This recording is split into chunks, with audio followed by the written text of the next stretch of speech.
to ASSAM Öztürk. Compoure, Boukary, ready. طيب نعم طيب السلام عليكم ورحمة الله تعالى وبركاته. بسم الله الرحمن الرحيم. الحمد لله القائل في محكم تنزيله وقاتلوا في سبيل الله الذين يقاتلونكم ولا تعتدوا إن الله لا يحب المعتدين. سورة البقرة آية 190. ثم الصلاة والسلام على نبي الرحمة والهدى محمد المبعوث بالسلام والأمان في العالمين وعلى آله وصحبه ومن اقتفى أثره وسن بسنته إلى يوم الميزان وسلم تسليما كثيرا. أما بعد، ما من شك أن التعاون ضرورة من ضروريات الحياة، والإنسان لما كان مدنيا بطبعه. Now, one of the realities of life is, of course, assistance and solidarity. And without that, without collaboration, we can definitely say that life would be quite challenging.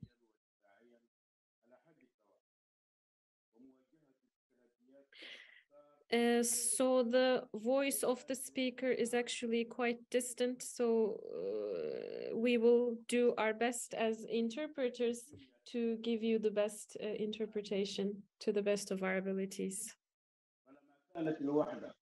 هي أكبر سلاح يمكن استخدامه في مواجهة شتى أنواع عدم الاستقرار الأمني. So the microphone is quite away from the speaker, so we cannot hear him very well. الأفراد ويدير الضغائن من القلوب كما يساعد على إنجاز الأعمال الكبيرة التي يصعب على الإنسان تنفيذها بمفرده طبعا، مما يشعره بقوته وأنه ليس عاجزا يشكل عبئا على المجتمع الذي يعيش فيه. فتعاون إذا من أجل تحقيق الأمن المشترك. So in our society, we definitely need to offer assistance, and this is one of the most important elements in every sphere of life.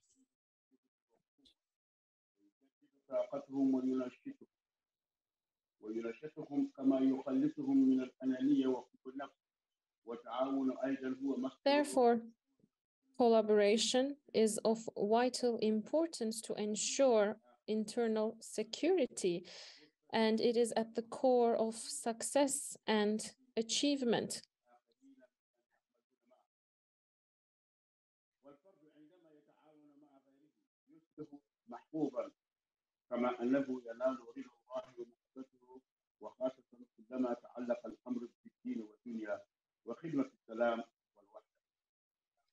So behind every success lies collaboration, and each individual and every society need to support one another. So with the effort and with the strength we have to use this for the benefit of others, and we have to act in unity and support one another, and we have to be altruists. We shouldn't be selfish, and we should cooperate. This will also allow us to share the burden, share the responsibility, which would definitely lighten our burden, and this helps us gain new skills, and this also helps us share experiences with others and benefit from the experiences of the ones around us.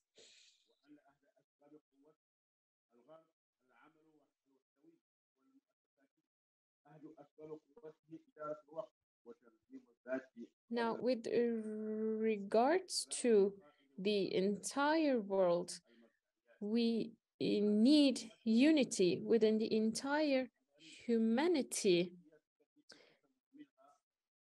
In the Maide Surah, it says, help one another and be fearful of Allah. Therefore, today, the study that we conducted has some positive outcomes for the entire Islamic world. It helps for the spread of security and welfare and peace all around the world. And for that to happen, we need an encompassing system which is vital to internal security. So in my study, I have two sections. The first one is about the challenges before ensuring internal security, and the second section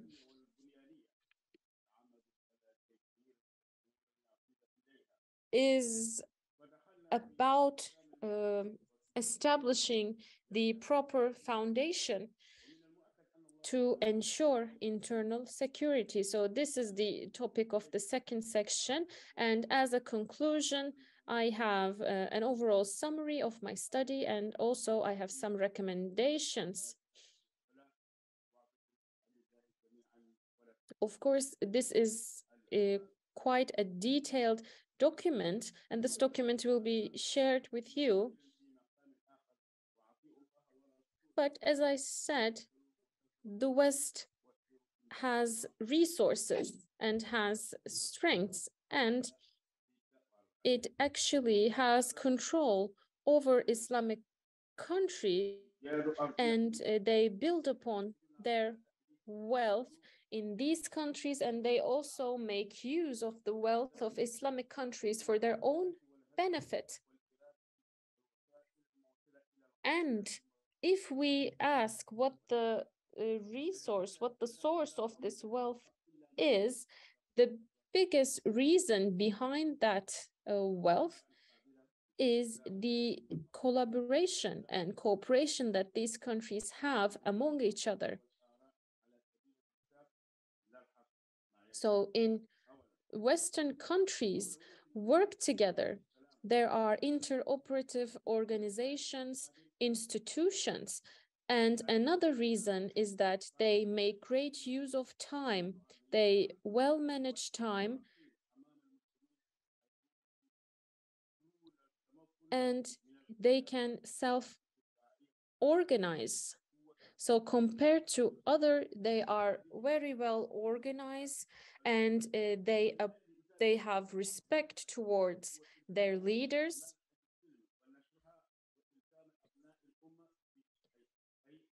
Therefore, some of the main principles of the civilizations today are upheld by Western powers, and they base their economic and military strength over these principles. And these are actually quite similar to the Islamic principles that we ourselves uphold. But on an individual level and on a community level, we have the opportunities to implement these principles in each and every field. But as we fight with a variety of challenges on every front, we haven't been able to uphold these principles. And while on the other hand, the West has been quite successful in implementing these principles.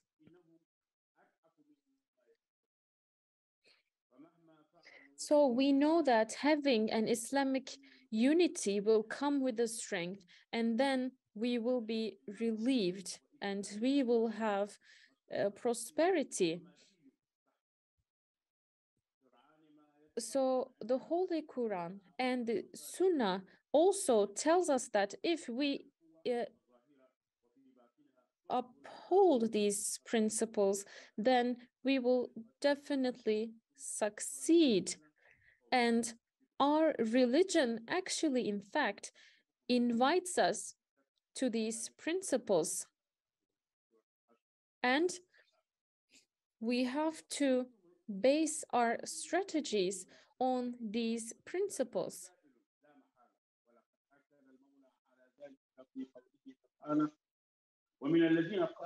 Now, the West has a certain kind of policy, so they divide and then they conquer.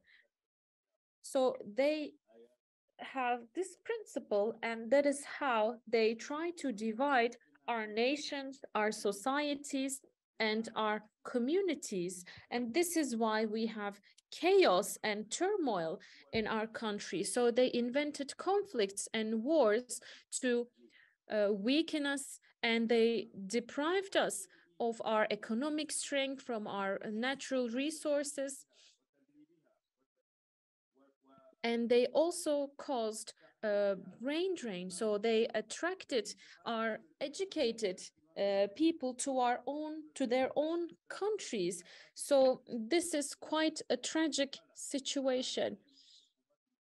So while we are experiencing these challenges, they are actually gaining strength from our weakness.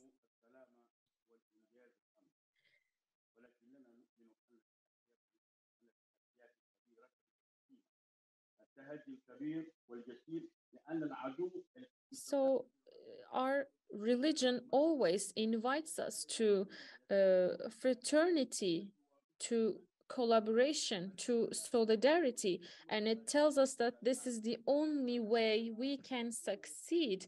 In Ali Imran Surah, it says that all of you hold tight to the rope of Allah. Do not separate from one another. Do not be enemies. Be friends, be brothers and sisters.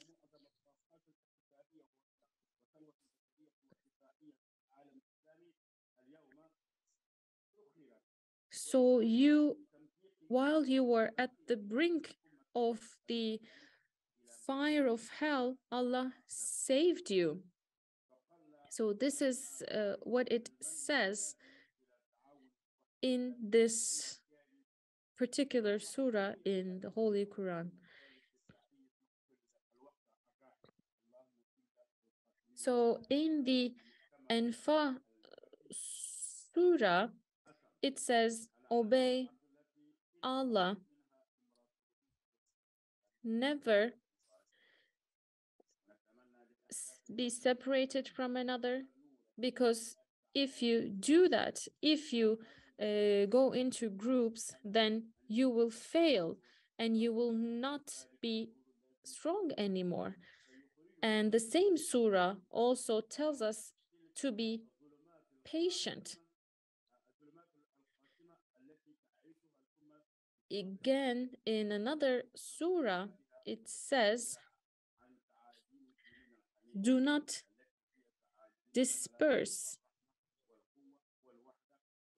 Do not turn your backs on another.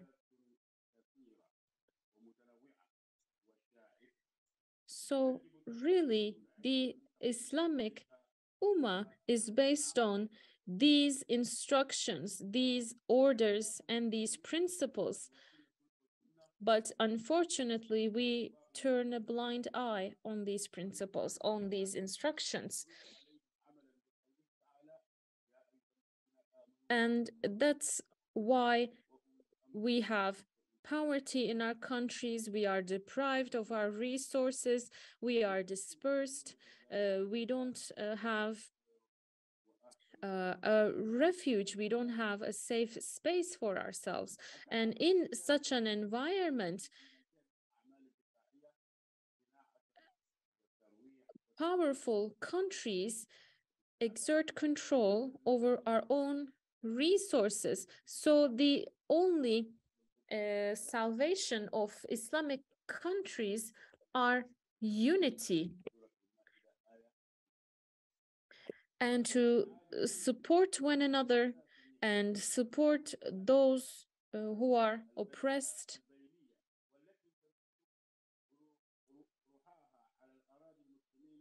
and also by obeying the orders and instructions given by the Holy Quran. So in Hadith, it also underlines the importance of compassion, for having compassion towards one another. And it actually likens the unity between people as an entire body. So, for example, if you have an ache in your arm, then your entire body will be in pain. That's why we have the same emotion, we have the same feelings.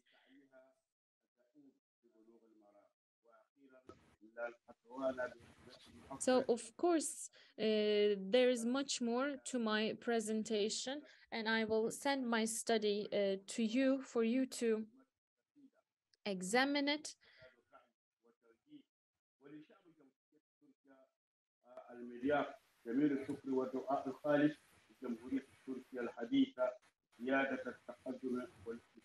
So we should pray for Islamic countries, for the Islamic Ummah, for the unity and solidarity of everyone. And I would like to thank everyone for supporting one another and also for organizing this event. Thank you.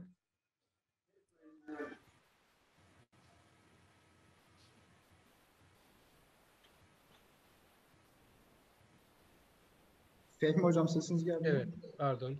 Dr. Compoure Boukari'ye bu değerli sunum için teşekkür I ediyorum. would like to thank Dr. Boukary for his